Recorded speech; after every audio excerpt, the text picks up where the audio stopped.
ಸಂಖ್ಯಾ ರೇಖೆಯ ಮೇಲೆ ವಾಸ್ತವ ಸಂಖ್ಯೆಗಳನ್ನು ಗುರುತಿಸುವುದು. ಯಾವ ವಿಧಾನವನ್ನ ಬಳಸಬೇಕು?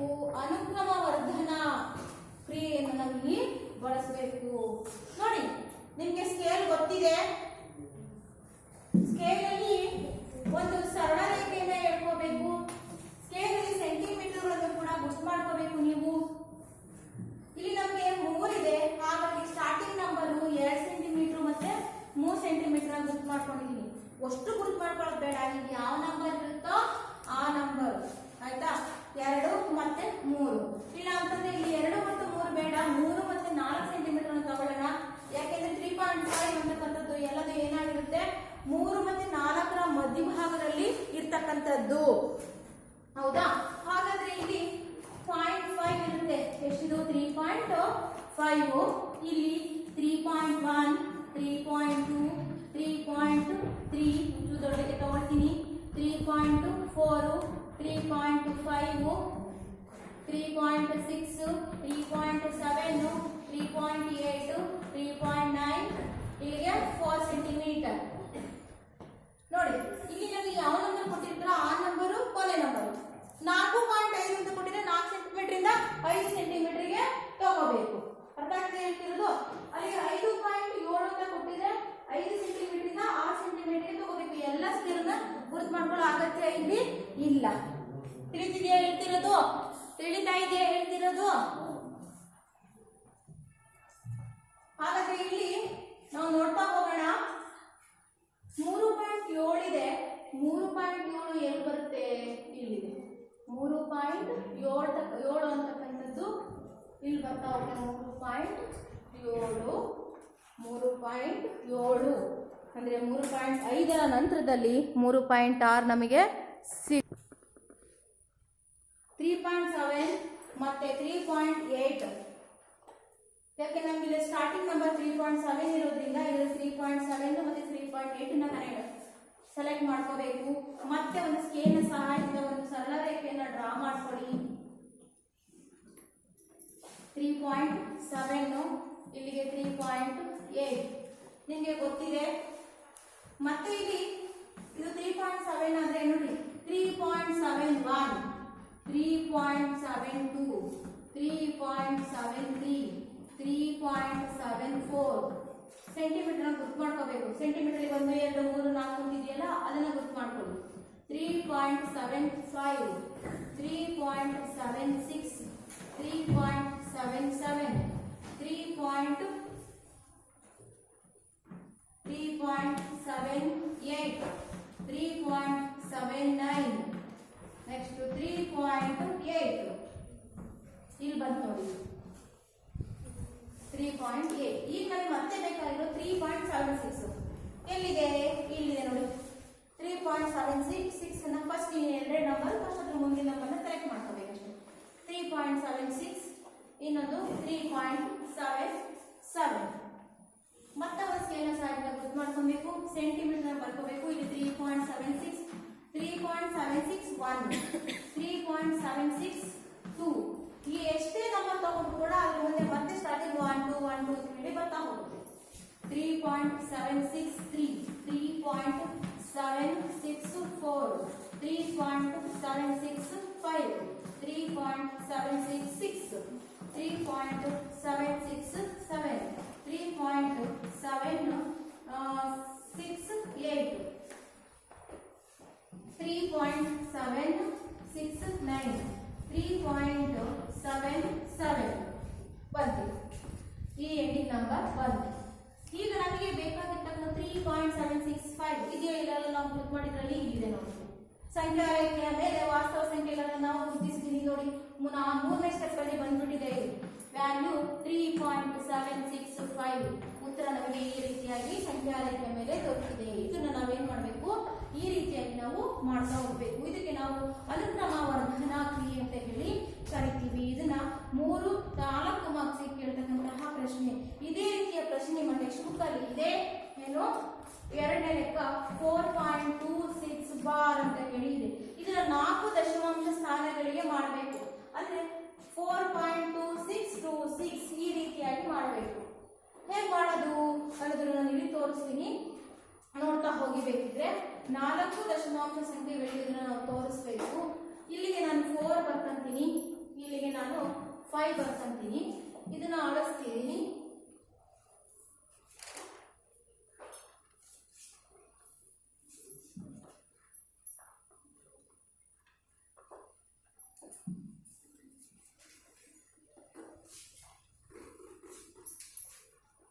ಇಲ್ಲಿ 4.1, 4.2, 4.3, 4.4, 4.5, 4.6, 4.7, 4.8, 4.9, 5 ಸೆಂಟಿಮೀಟರ್.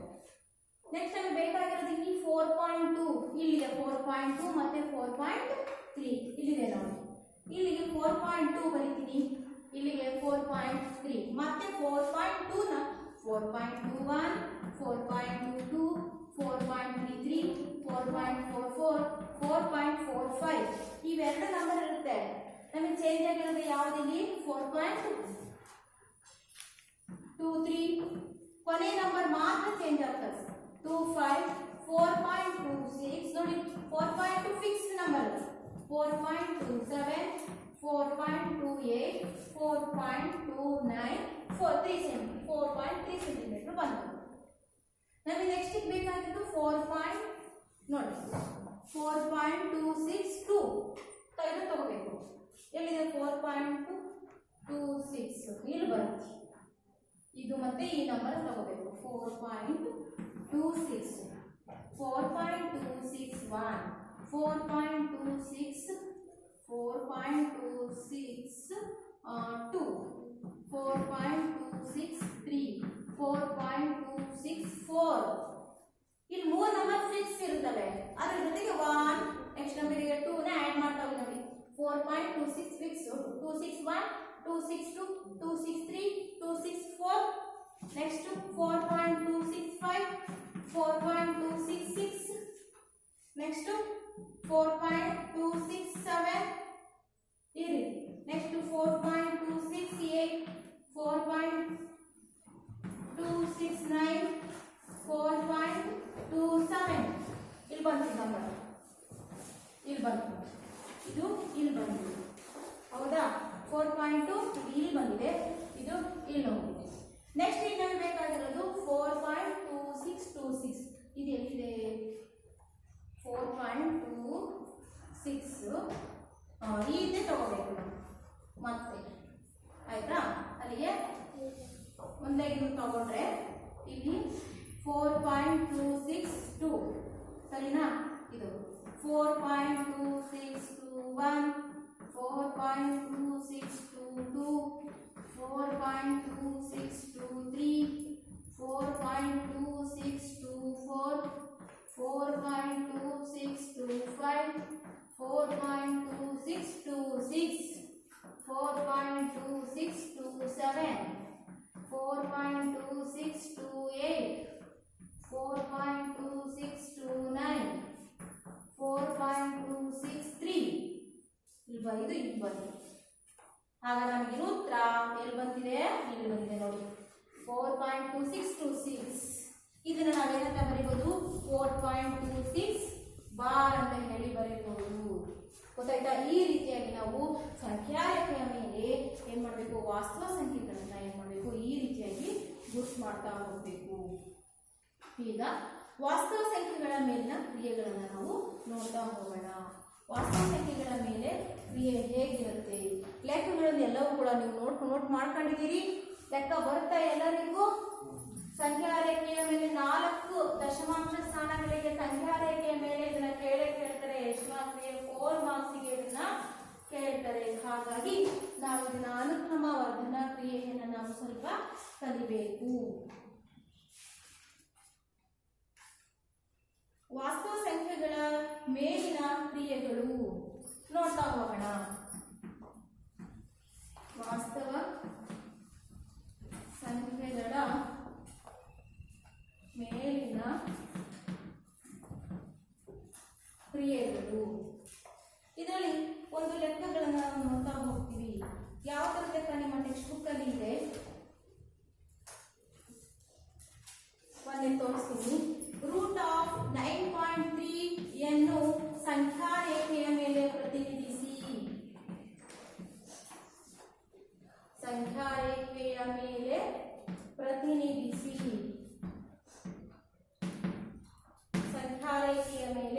ಪ್ರತಿನಿಧಿಸಿ. ಒಂದು ಸ್ಕೇಲ್ನ ಸಹಾಯದಿಂದ ಒಂದು ಸರಳ ರೇಖೆಯನ್ನು ಡ್ರಾ ಮಾಡ್ಕೋಬೇಕು. ಒಂದು ಸ್ಕೇಲಿನ ಸಹಾಯದಿಂದ ಒಂದು ಸರಳ ರೇಖೆ ಎಷ್ಟು ಸೆಂಟಿಮೀಟರ್ ಇರ್ತಕ್ಕಂಥದ್ದು? 9 ಸೆಂಟಿಮೀಟರ್ ಇರ್ತಕ್ಕಂಥದ್ದನ್ನ ನಾವಿಲ್ಲಿ ಡ್ರಾ ಮಾಡ್ಕೋಬೇಕು. ಇದಕ್ಕೆ XY ಅಂತ ಹೇಳಿ ಹೆಸರು ಕೊಡಬೇಕು. ಈ ರೀತಿ ಕೇಳ್ತಾರೆ ನಿಮ್ಮ ಟೆಕ್ಸ್ಟ್ ಬುಕ್ ಅಲ್ಲಿ 9.3 ಅನ್ನ ಸಂಖ್ಯಾ ರೇಖೆಯ ಮೇಲೆ ಪ್ರತಿನಿಧಿಸಿ ಅಂತ ಹೇಳಿ ಒಂದು ಲೆಕ್ಕವನ್ನು ನಿಮಗೆ ಕೇಳ್ತಾರೆ. ಆವಾಗ ನೀವೇನ್ ಮಾಡಬೇಕು? ಕೊಟ್ಟಿರುವಂತಹ ಒಂದು ವ್ಯಾಲ್ಯೂ ಏನ್ ಮಾಡಬೇಕು? ಅದನ್ನ x ಅಂತ ಹೇಳಿ ಏನ್ ಮಾಡಬೇಕು? ಅದನ್ನ ವ್ಯಾಲ್ಯೂನ ಸ್ಕೇಲ್ ಎಳ್ಕೋಬೇಕಾಗುತ್ತೆ. ಎಷ್ಟು ಸೆಂಟಿಮೀಟರ್ ಕೊಟ್ಟಿದಾರೋ ಅಷ್ಟು ಸೆಂಟಿಮೀಟರ್ ಎಳ್ಕೋಬೇಕು. ಅಷ್ಟು ಎಳ್ಕೊಂಡ ನಂತರದಲ್ಲಿ ಏನ್ ಮಾಡಬೇಕು? ನೀವು ಆ ಒಂದು y ಇಂದ ಏನ್ ಮಾಡಬೇಕು? 1 ಸೆಂಟಿಮೀಟರ್ನ ಡ್ರಾ ಮಾಡ್ಕೋಬೇಕು. ಇಲ್ಲಿಂದ ಇಲ್ಲಿಗೆ 1 ಸೆಂಟಿಮೀಟರ್ ಇರಬೇಕು. ಎಷ್ಟು ಇರಬೇಕು? 1 ಸೆಂಟಿಮೀಟರ್ನ ತಗೋಬೇಕು. 1 ಸೆಂಟಿಮೀಟರ್ ತಗೊಂಡ ನಂತರದಲ್ಲಿ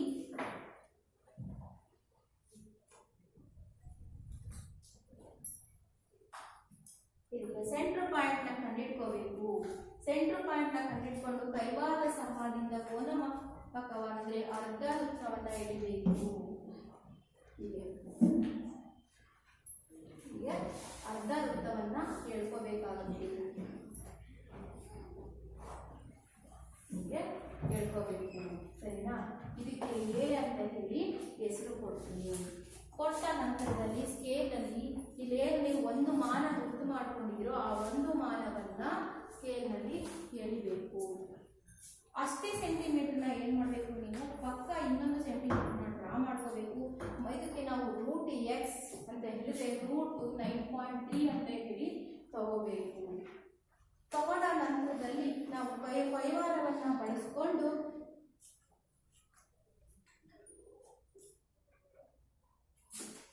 ನೋಡ್ತಿದ್ದೀರಾ? ಇಲ್ಲೇನು ಒಂದು ಅಂಬ ರೇಖೆಯನ್ನ ಇಟ್ಕೊಂಡಿದ್ರು ಆ ಕೈವಾರವನ್ನ ಬಳಸಿಕೊಂಡು ನಾವು ಒಂದು ರೇಖೆಯ ಮೇಲೆ ಇನ್ನೊಂದು ರೇಖೆಯನ್ನ ಎಳಿಬೇಕು. ಇದನ್ನ ವೃದ್ಧಿಸಬೇಕು. ಅವಾಗ ನಮ್ಗೆ ಇಲ್ಲಿ ಬರೋದೇ √9.3 ನ ವ್ಯಾಲ್ಯೂ ಆಗಿರುತ್ತೆ. ಗೊತ್ತಾಯ್ತಾ? ತುಂಬಾ ಸಿಂಪಲ್ ಇರ್ತಕ್ಕಂತಹ ಲೆಕ್ಕ. ಅಳತೆಯನ್ನು ಕರೆಕ್ಟಾಗಿ ನೋಡ್ಕೊಂಡು ನಾವು ಲೆಕ್ಕವನ್ನ ಮಾಡಬೇಕು. ಇದರಲ್ಲಿ ಸಾಕಷ್ಟು ಲೆಕ್ಕಗಳನ್ನು ನಿಮಗೆ ಟೆಕ್ಸ್ಟ್ ಬುಕ್ ಅಲ್ಲಿ ಕೊಟ್ಟಿರ್ತಾರೆ. ಅಭ್ಯಾಸ 1.4. ಈಗ ಅಭ್ಯಾಸ 1.5ರಲ್ಲಿ ಈ ಕೆಳಗಿನ ಸಂಖ್ಯೆಗಳನ್ನು ಭಾಗಲಬ್ಧ ಮತ್ತು ಅಭಾಗಲಬ್ಧ ಸಂಖ್ಯೆಗಳಾಗಿ ವರ್ಗೀಕರಿಸಿ ಅಂತ ಹೇಳಿ ಇದೆ. ಹೌದಾ? ಫಸ್ಟ್ ಮೇನ್ ಇದು. ಅದರಲ್ಲಿ 2 - √5. ನೆಕ್ಸ್ಟ್ ಒಂದು 3 + √23 - √23. ನೋಡಿ, ಮೂರನೇದು 2/2√7/7 √7. ನೆಕ್ಸ್ಟ್ 1/√2. ನೆಕ್ಸ್ಟ್ 2π. ಇದೆಲ್ಲ ಭಾಗಲಬ್ಧ ಮತ್ತೆ ಅಭಾಗಲಬ್ಧ ಸಂಖ್ಯೆಗಳಾಗಿ ವರ್ಗೀಕರಿಸಿ ಅಂತ ಹೇಳಿ ಕೇಳ್ತಾರೆ. ಭಾಗಲಬ್ಧ ಸಂಖ್ಯೆ ಅಂತ ಹೇಳಿದ್ರೆ ಅದನ್ನ ಡಿವೈಡ್ ಮಾಡ್ಲಿಕ್ಕೆ ಬರೋದಿಲ್ಲ. ಅದನ್ನೆಲ್ಲ ನಾವು ಭಾಗಲಬ್ಧ ಸಂಖ್ಯೆ ಅಂತ ಹೇಳಿ ಕರಿತೀವಿ ಅಲ್ವಾ? ಹಾಗಾದ್ರೆ ಮೊದಲನೇ ನಂಬರ್ ಯಾವುದು? 2 - √5 ಅನ್ನೋದು ಎಂತಹ ಸಂಖ್ಯೆ? ಇದು ಭಾಗಲಬ್ಧ ಸಂಖ್ಯೆ ಅಂತೂ ಅಲ್ಲವೇ ಅಲ್ಲ. ಇದು ಎಂತ ಸಂಖ್ಯೆ ಆಗಿರುತ್ತೆ? ಅಭಾಗಲಬ್ಧ ಸಂಖ್ಯೆ ಆಗಿರುತ್ತೆ. ಇದು ನೋಡಿ, 23 ಕ್ಯಾನ್ಸಲ್ ಆಗುತ್ತೆ, ಉಳಿಯೋದು ಆದ್ರಿಂದ ಇದು ಎಂತ ಸಂಖ್ಯೆ? ಭಾಗಲಬ್ಧ ಸಂಖ್ಯೆ ಆಗುತ್ತೆ. ಇದು ಕ್ಯಾನ್ಸಲ್ ಆಗಿ ಉಳಿಯೋದು ಯಾವುದು? 2/7. ಹಾಗಾಗಿ ಇದು ಕೂಡ ಎಂತ ಸಂಖ್ಯೆ ಆಗುತ್ತೆ? ಅಭಾಗಲಬ್ಧ ಸಂಖ್ಯೆ ಆಗುತ್ತೆ. 1/√2, √2, √3, √5 ಎಂತ ಸಂಖ್ಯೆ ಬಂದರೂ ಕೂಡ ಇದನ್ನು ನಾವು ಅಭಾಗಲಬ್ಧ ಸಂಖ್ಯೆ ಅಂತ ಹೇಳಿ ಕರಿತೀವಿ. 2π ನ ವ್ಯಾಲ್ಯೂ 3.14. ಗೊತ್ತಾಯ್ತು? 3.14 ಅಂತ ಬರ್ತಕ್ಕಂಥ ವ್ಯಾಲ್ಯೂ 22ನೇ 7. ಹೌದಲ್ವಾ? ಅದನ್ನ ಡಿವೈಡ್ ಮಾಡಲಿಕ್ಕೆ ಬರ್ತಿರ್ಲಿಲ್ಲ. ಆದ್ರಿಂದ ಅದರ ವ್ಯಾಲ್ಯೂ 22ನೇ 7 ಆಗಿರೋದ್ರಿಂದ ಪೈ ಇರೋದ್ರಿಂದ ಪೈ ಅಂತಕ್ಕಂಥದ್ದು ಒಂದು ಅಭಾಗಲಬ್ಧ ಸಂಖ್ಯೆ ಆಗುತ್ತೆ. ಇದು ಅಭಾಗಲಬ್ಧ ಸಂಖ್ಯೆ. ಇಲ್ಲಿ ನೋಡಿ, ಇವೆರಡು ಕ್ಯಾನ್ಸಲ್ ಆಯಿತು, ಅದರಿಂದ ಇಲ್ಲಿ 3 ಉಳ್ಕೊಳ್ಳುತ್ತೆ. ಇದರ ಭಾಗಲಬ್ಧ ಸಂಖ್ಯೆ. ಇಲ್ಲಿ ಕ್ಯಾನ್ಸಲ್ ಆಗುತ್ತೆ. ಇಲ್ಲಿ 2/7. ಇದು ಕಂಪ್ಲೀಟ್ ಡಿವೈಡ್ ಆಗೋದಿಲ್ಲ. 7 ಇಂದ 2ನ ಡಿವೈಡ್ ಮಾಡಿದ್ರೆ ಇನ್ನು ಪಾಯಿಂಟ್ ಬರ್ತಾ ಹೋಗುತ್ತೆ ವಿನಃ ಕಂಪ್ಲೀಟ್ ಆಗಿ ಶೇಷ 0 ಬರೋದಿಲ್ಲ. ಆದ್ರಿಂದ ನಾವಿಲ್ಲಿ ಅಭಾಗಲಬ್ಧ ಸಂಖ್ಯೆ ಅಂತ ಹೇಳಿ ಕರಿತೀವಿ. 1/√2. √2 ಅಂತಕ್ಕಂಥದ್ದು ಅಭಾಗಲಬ್ಧ ಸಂಖ್ಯೆ. ಆದ್ರಿಂದ ಇದನ್ನು ಕೂಡ ನಾವು 1/√2 ನಾವು ಅಭಾಗಲಬ್ಧ ಸಂಖ್ಯೆ ಅಂತ ಹೇಳಿ ಕರಿತೀವಿ. 2π ಇದು ಕೂಡ ಅಭಾಗಲಬ್ಧ ಸಂಖ್ಯೆಯಾಗಿದೆ. ಇವುಗಳನ್ನ ಸಂಕ್ಷೇಪಿಸಿ ಅಂತ ಹೇಳಿ ಕೇಳಿದರೆ ನಿಮಗೆ ಗುಣಾಕಾರ ಮಾಡಲಿಕ್ಕೆ ಬರುತ್ತೆ. ಹೌದಾ? ಏನಂತ ದ್ವಿಪದೋಕ್ತಿಗಳ ಗುಣಾಕಾರವನ್ನ ನೀವು ಮಾಡ್ಕೊಂಡು ಬಂದಿದ್ದೀರಿ. ಹೌದಾ? ಅದರಲ್ಲಿ ಒಂದು ಲೆಕ್ಕವನ್ನ ತೋರಿಸ್ತೀನಿ. 3 + √3, ಇನ್ನೊಂದು 2 + √2. ಇದನ್ನ ನಿಮಗೆ ಗುಣಿಸ್ಲಿಕ್ಕೆ ಬರುತ್ತೆ. ಫಾರ್ಮುಲಾವನ್ನ ಯೂಸ್ ಮಾಡಿ ಕೂಡ ಮಾಡ್ಬೋದು. ಹೌದಾ? ಇದನ್ನ ನಾವು ಏನು a+b ಅಂತ ಆ ರೀತಿನೂ ಕೂಡ ಮಾಡ್ಬೋದು. ಇಲ್ಲಾಂದ್ರೆ ಮಾಮೂಲಿ ಹಿಂಗೂ ಗುಣಿಸ್ಬೋದು. 2 + √2, ಇನ್ನೊಂದು √3 ಇಂದ 2 + √2 ನ ಗುಣಿಸ್ಬೋದು. ಇದರಿಂದ ಈ ಗುಂಪು, ಇದರಿಂದ ಮತ್ತೆ ಇದೆ ಗುಂಪು. ಅಲ್ಲಿ 2 ಮೂಲೆ 6 + 3√2 + 2√3 + 2 ಮೂಲೆ 6. ಇದನ್ನ ಏನು ಮಾಡ್ಲಿಕ್ಕೆ ಬರೋದಿಲ್ಲ, ಯಾವ್ದು ಕೂಡ್ಲಿಕ್ಕೆ ಬರೋದಿಲ್ಲ. ಯಾಕಂದ್ರೆ ಎಲ್ಲ ಸಂಖ್ಯೆಗಳು ಕೂಡ ಭಾಗಲಬ್ಧ ಸಂಖ್ಯೆ ಅಭಾಗಲಬ್ಧ ಸಂಖ್ಯೆ ಆಗಿರೋದ್ರಿಂದ ಮತ್ತೆ ಇಲ್ಲಿ ಇದೇನು ಒಂದಕ್ಕೊಂದು ಕೂಡ್ಲಿಕ್ಕೆ ಬರೋದಿಲ್ಲ. ಸಂಕ್ಷೇಪಿಸಿ ಅಂತಂದ್ರೆ ಇಷ್ಟು ಮಾಡಿ ಬಿಡ್ಬೇಕಾಗುತ್ತೆ. ಇದರಲ್ಲಿ ಸಾಕಷ್ಟು ಲೆಕ್ಕಗಳಿದ್ದಾವೆ, ಅದನ್ನ ನೀವು ಮಾಡ್ಕೊಂಡು ಬರಬೇಕು. ಇನ್ನೊಂದು ನೋಡಿ, ಎರಡನೇದು ಫಾರ್ಮುಲಾವನ್ನ ಬಳಸ್ಕೊಂಡು ಕೂಡ ಮಾಡ್ಬೋದು. ಹೌದಾ? 3 - 2 ನೋಡ್ರಿ, a + b, a - b ಎರಡು ಕಡೆ ಸೇಮ್ ನಂಬರ್, ಪ್ಲಸ್ ಚಿಹ್ನೆ ಮಾತ್ರ ಮೈನಸ್ ಚಿಹ್ನೆ ಮಾತ್ರ ಬದಲಾವಣೆ ಆಗಿವೆ. ಹಾಗಾಗಿ ಇಲ್ಲಿ ನಾವು a + b × a - b ಫಾರ್ಮುಲಾವನ್ನ ಬಳಸಬಹುದು, ಡೈರೆಕ್ಟ್ ಆಗಿ ಬರೀಬಹುದು. ಹೌದಾ? ಅಲ್ಲಿಗೆ a² - b², a ನ ವ್ಯಾಲ್ಯೂ 3², b ನ ವ್ಯಾಲ್ಯೂ √3². 3² ಅಂದ್ರೆ 9 -² ಕ್ಯಾನ್ಸಲ್ ಆಯಿತು, ಉಳಿದಿದ್ದು 3. ಅಲ್ಲಿಗೆ ಆನ್ಸರ್ 6. ನೋಡಿ, ಇಲ್ಲಿ ಕೆಲವೊಂದು ಕೊಟ್ಟಿರ್ತಕ್ಕಂತಹ ಸಮೀಕರಣಗಳನ್ನ ಏನ್ ಮಾಡ್ಬೋದು, ನಾವಿಲ್ಲಿ ಫಾರ್ಮುಲಾವನ್ನ ಬಳಸ್ಕೊಂಡು ಕೂಡ ಲೆಕ್ಕವನ್ನ ಮಾಡ್ಬೋದು. ಈ ರೀತಿ ಗುಣಾಕಾರ ಮಾಡೋದು ತಪ್ಸು. ಹೌದಲ್ವಾ? ನೋಡಿ, ಹಿಂಗೆ ಇದನ್ನ ಅಪ್ಲೈ ಮಾಡ್ಲಿಕ್ಕೆ ಬರೋದಿಲ್ಲ ಇದಕ್ಕೆ. ಯಾಕಂತಂದ್ರೆ ಇಲ್ಲೆಲ್ಲ ನಮ್ಮ ಕೂಡ ಚೇಂಜ್ ಆಗಿರೋದ್ರಿಂದ ಯಾವ ಫಾರ್ಮುಲಾಕ್ಕೂ ಕೂಡ ಇದು ಅಪ್ಲೈ ಆಗೋದಿಲ್ಲ. ಇಲ್ಲ ಆಗುತ್ತೆ ನೋಡಿ, ಸೇಮ್ ನಂಬರ್, ಚಿಹ್ನೆ ಮಾತ್ರ ಬದಲಾವಣೆ. ಆಗಿ a + b × a - b a² - b². ನಿತ್ಯ ಸಮೀಕರಣಗಳ ಬೀಜಗಣಿತ ಸೂತ್ರಗಳು ಎಲ್ಲ ನೆನಪಿದಾವೆ ನಿಮಗೆ, ಗೊತ್ತಿದಾವೆ ನಿಮಗೆ ಅಂತ ಅನ್ಕೊಂತೀನಿ ನಾನು. ಹೌದಾ? a + b² a - b², x + b. ಹೌದಾ? ಇಷ್ಟು ಸೂತ್ರಗಳು ಕೂಡ ನಿಮಗೆ ಗೊತ್ತಿದ್ದಾವೆ. ಅದನ್ನ ಇಲ್ಲಿ ಒಂದು ನಿತ್ಯ ಸಮೀಕರಣವನ್ನ ಬಳಸ್ಕೊಂಡು ಇದನ್ನ ಮಾಡಿದ್ದೀನಿ. ಅದೇ ತರ ನೀವು ಸಾಕಷ್ಟು ಲೆಕ್ಕಗಳಿವೆ, ಅದನ್ನ ನೀವು ಮಾಡ್ಕೊಂಡು ಬರಬೇಕು. ಈ ಕೆಳಗಿನ ಛೇದವನ್ನು ಅಕರ್ಣೀಕರಿಸಿ. ನೋಡಿ, ತುಂಬಾ ಮುಖ್ಯವಾದಂತಹ ಪ್ರಶ್ನೆ ಇದು. 5ನೇ ಮೇನಲ್ಲಿ ಇದೆ. ಅಭ್ಯಾಸ 1.5ರಲ್ಲಿ ಒಂದೇದು 1/√7 ಇದೆ. ಛೇದವನ್ನು ಅಕರ್ಣೀಕರಿಸಿ ಸುಲಭೀಕರಿಸಿ, ಬಹಳ ಮುಖ್ಯ ಇರ್ತಕ್ಕಂಥ. ಇದರ ಛೇದ ಯಾವುದಿದೆ? √7 ಇದೆ. ಇದರ ಕರ್ಣೀಕಾರಕ, ಅಕರ್ಣೀಕಾರಕ ಏನು? √7. ಇದರ ಅಕರ್ಣೀಕಾರಕ √7 ಆಗಿರುತ್ತೆ. ಇದು ಏಕಪದ ಆಗಿರೋದ್ರಿಂದ ಇದನ್ನ ಅದೇ ಬರುತ್ತೆ. ನೋಡಿ, 1/√7ಗೆ ಇದು ಪ್ರಶ್ನೆ. ಕೆಳಗಡೆನೂ ಗುಣಿಸ್ಬೇಕು, ಮೇಲ್ಗಡೆನೂ ಗುಣಿಸ್ಬೇಕು. 1 × √7 ಅಂದ್ರೆ √7. 7 × 7 ಅಂತ ಹೇಳಿದ್ರೆ √49. ಅಲ್ಲಿಗೆ √7/7. ಈ ರೀತಿಯಾಗಿ ಛೇದವನ್ನ ಅಕರ್ಣೀಕರಿಸಿ ಸುಲಭೀಕರಿಸಿ ಅಂತಂದ್ರೆ ಈ ರೀತಿಯಾಗಿ ನಾವು ಉತ್ತರವನ್ನ ಬರೀಬೇಕು. ಇನ್ನೊಂದು ಪ್ರಶ್ನೆ ಇದೆ ಇದರಲ್ಲಿಯ, ಇನ್ನೊಂದು ತೋರಿಸ್ತೀನಿ. ಉಳಿದಿರ್ತಕ್ಕಂಥ 2 ಲೆಕ್ಕಗಳನ್ನ ನೀವು ಮಾಡ್ಕೋಬೇಕು.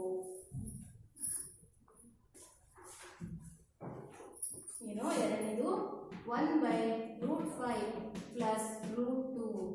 ಅಲ್ಲಿಗೆ ಛೇದದ ಅಕರ್ಣೀಕಾರಕ, ಇದರ ಅಕರ್ಣೀಕಾರಕ ಎಷ್ಟಾಗುತ್ತೆ? √5 - √2 ಪ್ಲಸ್ ಇದ್ರೆ ಮೈನಸ್ ಇದ್ರೆ ಪ್ಲಸ್.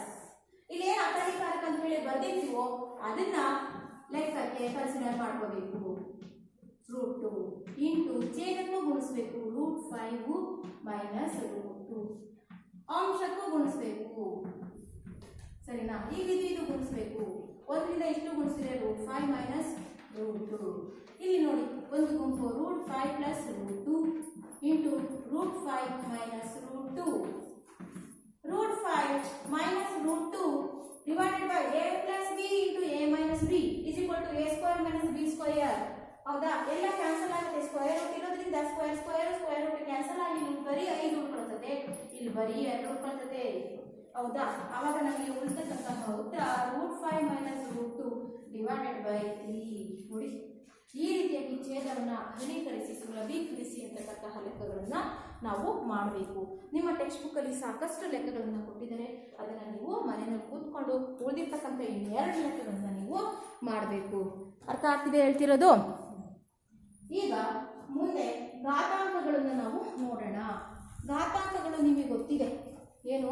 ಘಾತಾಂಕಗಳ ನಿಯಮ a⁴m divided by a⁴n. a⁴m power ಏನು ನೆನಪಿದ್ಯಾ? ನೆನಪಿದೆ ಘಾತಾಂಕಗಳ ನಿಯಮ? ಇಲ್ಲ ಮಿಸ್.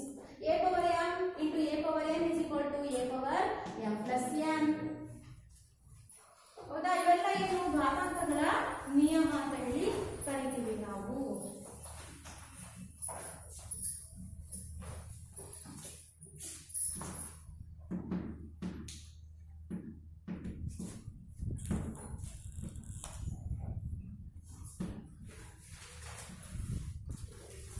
ಒಂದನೇ ನಿಯಮ. ಎರಡನೇ ನಿಯಮ a power m divided by a power n is equal to a power m minus n. ಮೂರನೇ ನಿಯಮ a power m whole power n is equal to a power m into n. ನೆನಪಿದೆ ಇದೆಲ್ಲ ನಿಯಮಗಳು? ನಿಮ್ಮ 8ನೇ ತರಗತಿಗೆ ಸಂಬಂಧಪಟ್ಟಂತಹ ನಿಯಮ, ಒಟ್ಟು 5 ನಿಯಮಗಳನ್ನು ಕೂಡ ನಿಮಗೆ ಮಾಡಿರ್ತೀವಿ ಅಲ್ವಾ? ಹಂಗೆ ಏನು ಬಿಡಲ್ಲ, ಹೌದಾ? ಅದು ಮಾಡೇ ತೋರಿಸಿದ್ದೀವಿ. 4ನೇ ನಿಯಮ a power m into b power m is equal to ab whole power m ಆಗಿರುತ್ತೆ. ಇದ್ರ ಮೇಲೆ ನಾವೀಗ ಲೆಕ್ಕಗಳನ್ನ ಮಾಡ್ತಾ ಹೋಗೋಣ. a ಪವರ್ 0 ವ್ಯಾಲ್ಯೂ ಕೂಡ ಯಾವಾಗಲೂ ಈಕ್ವಲ್ 1 ಆಗಿರುತ್ತೆ. 100 ಪವರ್ 0 100 ಘಾತ 0 ಅದರ ಬೆಲೆ ಕೂಡ ಯಾವಾಗಲೂ ಒಂದೇ ಆಗಿರುತ್ತೆ. ಎಷ್ಟೇ ಆಧಾರದಲ್ಲಿ ಎಷ್ಟೇ ದೊಡ್ಡ ನಂಬರ್ ಇದ್ರು ಘಾತ ಸೂಚಿ 0 ಇತ್ತು ಅಂದ್ರೆ ಅದ್ರ ಬೆಲೆ 1ಕ್ಕೆ ಸಮ ಆಗಿರುತ್ತೆ. ನೆನ್ಪಿಟ್ಕೊಳ್ಳಿ, 100 ಆಗಲ್ಲ. ಗೊತ್ತಾಗ್ತದೆ? ಈಗ ಇದ್ರ ಮೇಲೆ ಸ್ವಲ್ಪ ಲೆಕ್ಕಗಳನ್ನ ನಾವು ಬಿಡಿಸ್ತಾ ಹೋಗೋಣ. ಅಭ್ಯಾಸ 1.6 ಅದರಲ್ಲಿ ಲೆಕ್ಕಗಳನ್ನ ನೋಡೋಣ ಏನು ಅಂತ. ಅದರಲ್ಲಿ ಫಸ್ಟ್ ಲೆಕ್ಕ ನೋಡ್ತಾ ಹೋಗೋಣ. ಬೆಲೆ ಕಂಡುಹಿಡಿಯಿರಿ ಅಂತ ಹೇಳಿದ್ರೆ 64ರ ಘಾತ 1/2. ನೆಕ್ಸ್ಟ್ ಎರಡನೇ ಲೆಕ್ಕ 32ರ ಘಾತ 1/5. ನೆಕ್ಸ್ಟ್ ಮೂರನೇದು 125ರ ಘಾತ 1/3. ನೋಡಿ, ಹೀಗಿದೆ ಲೆಕ್ಕಗಳು. ಇದ್ರ ಬೆಲೆಯನ್ನ ಕಂಡುಹಿಡಿಯಬೇಕು. 64ರ ನಿಮಗೆ ಗೊತ್ತಿದೆ ರೂಟ್ ವರ್ಗಮೂಲದ ಸಂಕೇತದ ಬೆಲೆ 1/2. ಗೊತ್ತಾಯ್ತಾ ಹೇಳ್ತಿರೋದು? ಹಾಗಾಗಿ ಈ 1/2ನ ನಾನು ಏನ್ ಮಾಡ್ತೀನಿ, ರೂಟ್ ಆಗಿ ಕನ್ವರ್ಟ್ ಮಾಡ್ಕೊಂಡೆ ಅದರೊಳಗಡೆ 64 ಬಂದು 64 ವರ್ಗ ಸಂಖ್ಯೆ, ಅದರ ವರ್ಗಮೂಲ ಎಷ್ಟು ಬರುತ್ತೆ? 8 ಬರುತ್ತೆ. ಗೊತ್ತಾಗ್ತದೆ ಹೇಳ್ತಿರೋದು? ಅದೇ ರೀತಿ ಇಲ್ಲಿ 5 ಇದೆ, ಹೌದಾ? ಈಗ ಇದು ನಾವು ಮಾಡ್ಲಿಕ್ಕೆ ಬರೋದಿಲ್ಲ. ಹೆಂಗ್ ಬರುತ್ತೆ? 32. ಎಲ್ಲಿಗೂ ಕೂಡ ವರ್ಗಗಳು ಅಂತಕ್ಕಂತಹ ಪಾಠ 8ನೇ ತರಗತಿಯಲ್ಲಿ ಮಾಡಿರ್ತೀವಿ ಅಲ್ವಾ? ಅವಿಭಾಜ್ಯ ಸಂಖ್ಯೆಯಿಂದ ಡಿವೈಡ್ ಮಾಡ್ಕೊಳ್ಳಿ. ಅವಿಭಾಜ್ಯ ಸಂಖ್ಯೆಗಳು ಅಂದರೆ 2, 3, 5, 7, 11, 13. ಇವು ಅದೇ ಸಂಖ್ಯೆಯಿಂದ ಬಿಟ್ಟರೆ ಯಾವ ಸಂಖ್ಯೆಯಿಂದನೂ ಕೂಡ ಭಾಗ ಆಗೋದಿಲ್ಲ. ಅಂತ ಸಂಖ್ಯೆಗಳನ್ನು ನಾವು ಅವಿಭಾಜ್ಯ ಸಂಖ್ಯೆಗಳು ಅಂತ ಹೇಳಿ ಕರಿತೀವಿ. 4 ಆಗಲಿ 9 ಆಗಲಿ ನೋಡಿ, ಎಲ್ಲ ಸಂಖ್ಯೆಗಳು ಅವಿಭಾಜ್ಯ ಸಂಖ್ಯೆಗಳ ಅಲ್ಲ. ಎಲ್ಲ ಸಮಸಂಖ್ಯೆಗಳು ಅವಿಭಾಜ್ಯ ಸಂಖ್ಯೆಗಳು ಆಗ್ತವ? ಖಂಡಿತ ಆಗಲ್ಲ. ಅವಿಭಾಜ್ಯ ಸಂಖ್ಯೆಗಳು ಅದು ಅದೇ ನಂಬರ್ ಇಂದ ಬಿಟ್ಟರೆ ಯಾವ ನಂಬರಲ್ಲೂ ಬರಲ್ಲ, ಯಾವ ಮುಗಿಲೂ ಬರಲ್ಲ. 2 ನೋಡ್ರಿ 2 ಮುಗಿಲು ಅಷ್ಟೇ ಬರುತ್ತೆ. 3 ನೋಡ್ರಿ 3 ಮುಗಿಲು ಅಷ್ಟೇ ಬರುತ್ತೆ. 5 ನೋಡ್ರಿ 5 ಮುಗಿಲು ಅಷ್ಟೇ ಬರುತ್ತೆ. ಮೀನ್ಸ್ 4 ಅವಿಭಾಜ್ಯ ಸಂಖ್ಯೆನಾ? ಖಂಡಿತ ಅಲ್ಲ. 4 ಸಮ ಸಂಖ್ಯೆ ಆಗುತ್ತೆ. ಆಮೇಲೆ ಅದು 4 2 ಮುಗಿಲು ಭಾಗ ಆಗುತ್ತೆ, 4 ಮುಗಿಲು ಭಾಗ ಆಗ್ತವೆ ನೋಡ್ರಿ. ಆದ್ರಿಂದ 4 ಅವಿಭಾಜ್ಯ ಸಂಖ್ಯೆ ಅಲ್ಲ. 2, 3, 5, 7 ಈ ನಂಬರ್ಗಳಿಂದ ಮಾತ್ರ, ಅದೊಂದೇ ನಂಬರಿಂದ ಬಿಟ್ಟರೆ ಇನ್ಯಾವ ನಂಬರಿಂದನೂ ಏನು ಅದು ಭಾಗ ಆಗೋದಿಲ್ಲ. ಅಂತ ಸಂಖ್ಯೆಗಳನ್ನು ನಾವು ಅವಿಭಾಜ್ಯ ಸಂಖ್ಯೆ, ಇಂಗ್ಲಿಷಲ್ಲಿ ಪ್ರೈಮ್ ನಂಬರ್ಸ್ ಅಂತ ಹೇಳಿ ಕರಿತೀವಿ. ಆದ್ರಿಂದ ಬಿಡಿ ಸ್ಥಾನದಲ್ಲಿ 2 ಇರೋದ್ರಿಂದ ನಾನು 2ರಿಂದ ಡಿವೈಡ್ ಮಾಡ್ತೀನಿ. 2 ಅವಿಭಾಜ್ಯ ಸಂಖ್ಯೆ ಆಗುತ್ತೆ. 2 ಒಂದೇ 2 ಆಯಿತು, ಇನ್ನು 12 ಆಯಿತು. 2 ಆಗಲೇ 12, ನೆಕ್ಸ್ಟ್ 2 8 14, 2 4 8, 2 2 4. ಇಲ್ಲಿ 2 ಎಷ್ಟಿದೆ? 2 3 4 5, 2ರ ಘಾತ 5. ಹಾಗಾದ್ರೆ 32ನ ನಾವು 2ರ ಘಾತ 5 ಹೋಲ್ ಪವರ್ 1/5. 5 ಕ್ಯಾನ್ಸಲ್ ಆಯಿತು, ಉಳಿದಿದ್ದು ಆನ್ಸರು 2. ಇದು ಬೆಲೆ ನೋಡಿ. ಈ ರೀತಿಯಾಗಿ ಲೆಕ್ಕಗಳನ್ನ ಮಾಡ್ತೀವಿ. ಇಲ್ಲೂ ಕೂಡ ಅಷ್ಟೇನೆ, ಏನು 1/3. 1/3ನ ನಾವು ಕ್ಯೂಬ್ ರೂಟ್ ಅಂತ ಹೇಳಿ ಕರಿತೀವಿ. ಘನಮೂಲ ಕ್ಯೂಬ್ ರೂಟ್ ಅಂತ ಹೇಳಿ ಕರಿತೀವಿ. ಇದು ಬೆಲೆ 1/3 ಆಯಿತು. ಅಲ್ಲಿ ಇದನ್ನ ನಾವು ಕ್ಯೂಬ್ ರೂಟ್ ಅಂತ ಹೇಳಿ ಕರೆದ್ರೆ 125 ಆಗುತ್ತೆ. ಯಾವ ಸಂಖ್ಯೆಯನ್ನ 3 ಬಾರಿ ಗುಣಿಸಿದ್ರೆ 125 ಬರುತ್ತೆ? ತುಂಬಾ ಸಿಂಪಲ್. 5 × 5 × ಘನ ಸಂಖ್ಯೆ ಘನಮೂಲ ನಿಮ್ಗೆ ಹೇಳ್ಕೊಟ್ಟಿರ್ತೀನಿ, ಹೌದಾ? 5ನ 3 ಬಾರಿ ಗುಣಿಸಿದ್ರೆ 125 ಬರುತ್ತೆ. ಆದ್ರಿಂದ ಇದನ್ನ 5ರ ಘಾತ 3 ಹೋಲ್ ಪವರ್ 1/3. 3 ಕ್ಯಾನ್ಸಲ್ ಆಯಿತು. ಇದ್ರ ಬೆಲೆ 5 ಬಂತು. ವರ್ಗ ಸಂಖ್ಯೆಗಳು, ವರ್ಗಮೂಲಗಳು, ಘನಮೂಲ, ಘನ ಸಂಖ್ಯೆಗಳಿಂದ ವರ್ಗ ಸಂಖ್ಯೆ ಬೇಕು ಅಂದ್ರೆ 2 ಸಲ ಗುಣಿಸ್ಬೇಕು. ಘನ ಸಂಖ್ಯೆ ಎರಡಕ್ಕೆ ಬೇಕು ಅಂತಂದ್ರೆ ಅದೇ ನಂಬರ್ನ 3 ಸಲ ಗುಣಿಸ್ಬೇಕು. ನಮ್ಗೆ ಏನ್ ಸಿಗುತ್ತೆ? ಘನ ಸಂಖ್ಯೆ ಸಿಗ್ತಾ ಹೋಗುತ್ತೆ. ಈಗ ಇದೇ ರೀತಿಯಾಗಿ ನಾವು ನೋಡಿ ಎಲ್ಲ ನಾವು ಬಳಸ್ಕೊಂಡಿರ್ಕೊಂಡು ಆ ನಿಯಮಗಳನ್ನೇ ಬಳಸ್ಕೊಂಡು ಲೆಕ್ಕಗಳನ್ನ ಮಾಡಿರೋದು, ಹೌದಾ? ಈಗ ಇದೇ ತರದಲ್ಲಿ ನಾವು ಇನ್ನೊಂದೆರಡು ಲೆಕ್ಕಗಳನ್ನ ನೋಡ್ತಾ ಹೋಗೋಣ. ಅದರಲ್ಲಿ ಎರಡನೇ ವೇನಲ್ಲಿ ಏನಪ್ಪಾ ಅಂತ ಹೇಳಿದ್ರೆ 9 ಪವರ್ 3/2. 9 ಪವರ್ 3/2. ನೆಕ್ಸ್ಟ್ ಎರಡನೇದು 32ರ ಘಾತ 2/5.